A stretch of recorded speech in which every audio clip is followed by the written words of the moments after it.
being financially smart sounds like a blessing. You save more. You spend less. You think ahead. So why does it feel heavier than it should? The truth is, no one talks about this.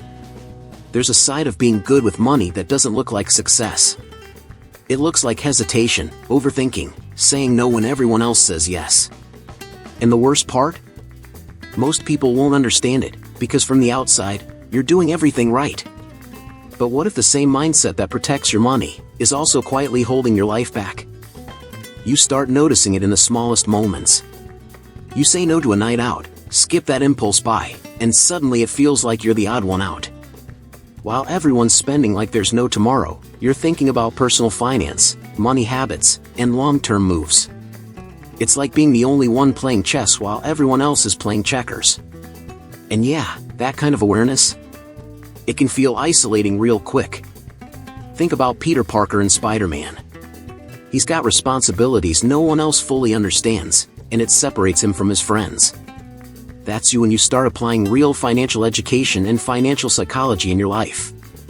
You're not just asking how to make money, you're asking how to keep it, grow it, and protect your future.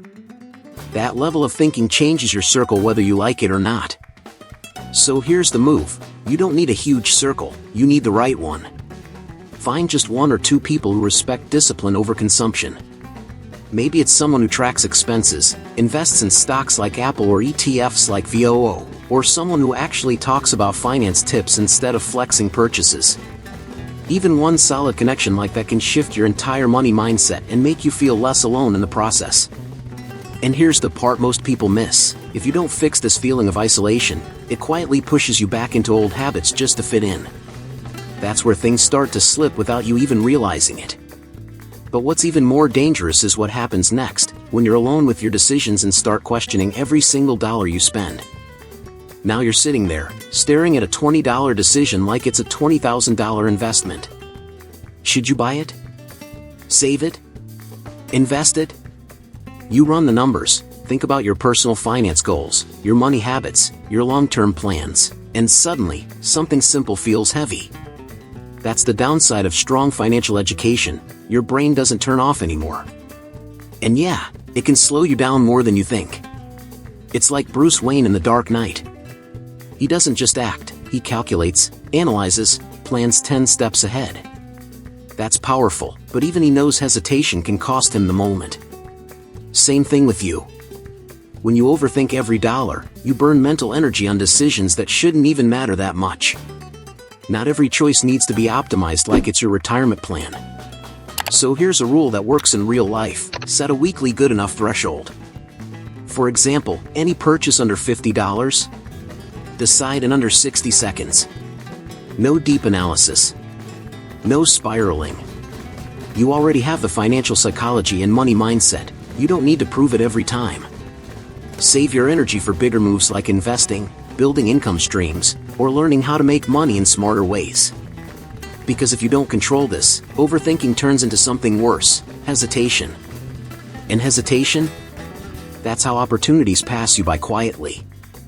You won't even notice it at first. But then comes the next layer, when even spending on things you enjoy starts to feel wrong. You finally decide to spend a little, and instead of feeling good, you feel tension. It's like your brain immediately starts calculating what that money could have become.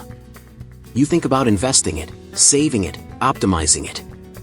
That's financial psychology at work, but unchecked, it turns into guilt. And now, even a simple dinner or a small reward feels like you did something wrong. It's kind of like in Friends, when Chandler finally buys something nice for himself but immediately jokes to hide the discomfort. That's you when your money mindset gets too rigid. You've trained yourself so well in personal finance and money habits that enjoyment feels like breaking the rules.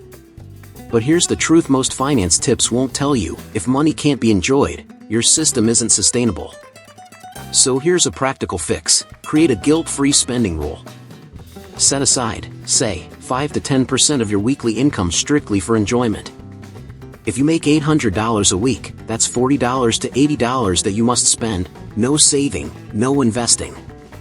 Use it fully. Whether it's food, experiences, or something fun, This builds balance into your financial education and protects your long-term consistency. Because if you don't learn how to enjoy money in a controlled way, your brain eventually rebels.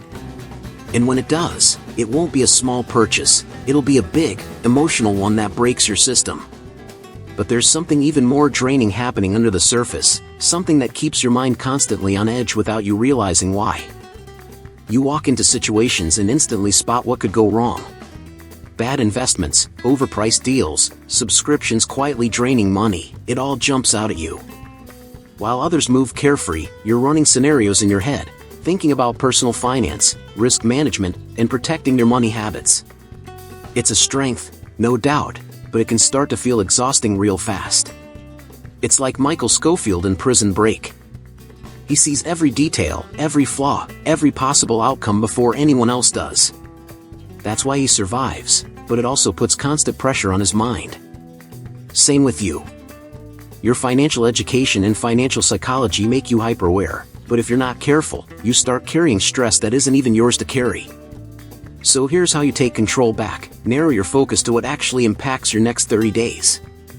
Ask yourself, will this decision affect my cash flow, income, or stability this month? If not, it doesn't deserve your mental energy right now.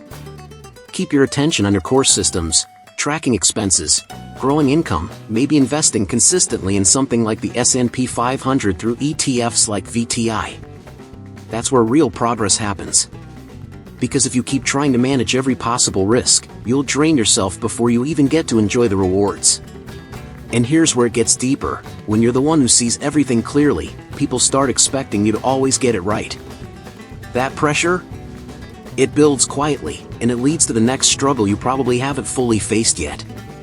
You become the smart one without even asking for it. People start coming to you for finance tips, asking how to make money, what to invest in, how to fix their personal finance mistakes. And at first, it feels good. But over time, it turns into pressure. Because now, every decision you make feels like it has to be perfect, like you can't afford to mess up your money habits or your reputation. It's like Harvey Specter in Suits. He built his identity on always winning, always being right. But behind that confidence, there's a constant weight, because one mistake feels like everything could fall apart. That's what happens when your financial education becomes part of your identity. You stop seeing mistakes as normal, and start seeing them as threats. So here's the shift that changes everything. You need to allow small, controlled mistakes on purpose. Set aside a tiny percentage of your money, like 2-3%, as a learning fund. Use it to try new investments, test ideas, even make imperfect decisions. Maybe you experiment with a new side hustle, a small crypto position, or a different income stream. This keeps your financial psychology flexible instead of rigid. Because if you don't give yourself permission to be human, the fear of being wrong will slowly freeze you. And that's where things start to stall. Not because you don't know enough, but because you're waiting for certainty that doesn't exist. And that leads straight into the next trap, the one that keeps most people stuck longer than they realize. You tell yourself you're being smart, but deep down, you're waiting. Waiting for the perfect market, the perfect moment, the perfect level of certainty. You keep learning, consuming finance tips, studying financial education, refining your money mindset, but action? It keeps getting pushed to next week. And without noticing, you stay in motion without actually moving forward. It's like Ted Mosby in How I Met Your Mother. He's always planning the perfect moment, the perfect story, the perfect timing, and because of that, he misses what's right in front of him. That's what happens when your financial psychology leans too far into caution. You confuse preparation with progress, and that delay quietly costs you more than any bad decision would. So here's the rule that cuts through this. Take one imperfect action every single week. No exceptions. It could be opening a brokerage account, investing your first $100 into something like an S&P 500 ETF, starting a simple side hustle, or even negotiating a bill. Real personal finance growth doesn't come from knowing more, it comes from doing more, consistently, even when it feels messy. Because here's the truth most people don't want to hear: clarity doesn't come before action, it comes from it. And if you keep waiting for perfect timing, you'll keep missing real opportunities. But there's one final shift that ties all of this together, and if you don't understand it, you'll keep playing small no matter how smart you are. You've been doing everything right. Tracking your money habits, studying financial education, applying finance tips, thinking deeply about how to make money and protect it. But somewhere along the way, control became the goal. You try to predict everything, avoid every mistake, manage every outcome. And without noticing, your personal finance journey starts to feel tight, almost heavy. It's like the pursuit of happiness. Chris Gardner didn't succeed because he controlled every variable. He succeeded because he kept moving forward despite uncertainty. That's the missing piece in most money mindset conversations. Growth doesn't come from perfect control, it comes from responsible action. The parable of the talents shows the same thing. The ones who multiplied what they had took action, while the one who played safe stayed stuck. So here's the shift. Start thinking in terms of stewardship, not control. Manage your money wisely, yes, but also allow it to move, to grow, to be used. That might mean consistently investing even when the market feels uncertain, reinvesting in your skills, or building income streams that expand your capacity. Real financial psychology isn't about holding tightly, it's about managing boldly with intention. Because if you only focus on protecting what you have, you limit what it can become. And that's where everything you've learned starts to connect in a different way. The real question now isn't just how you manage money, but how you transform your entire relationship with it. And that's exactly where this all begins to shift. Remember how it felt at the beginning?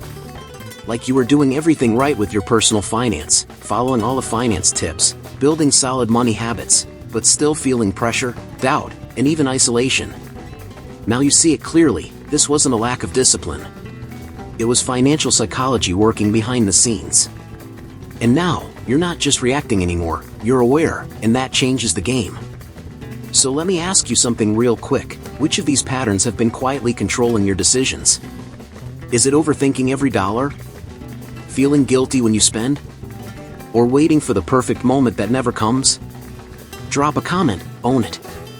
And if you're serious about leveling up your money mindset and learning how to make money with clarity, hit that subscribe button and turn on notifications, because the next video might be exactly what you need at the right time. Now here's where you go from awareness to transformation. If you're ready to stop second-guessing and start building real momentum, there's a next step waiting for you.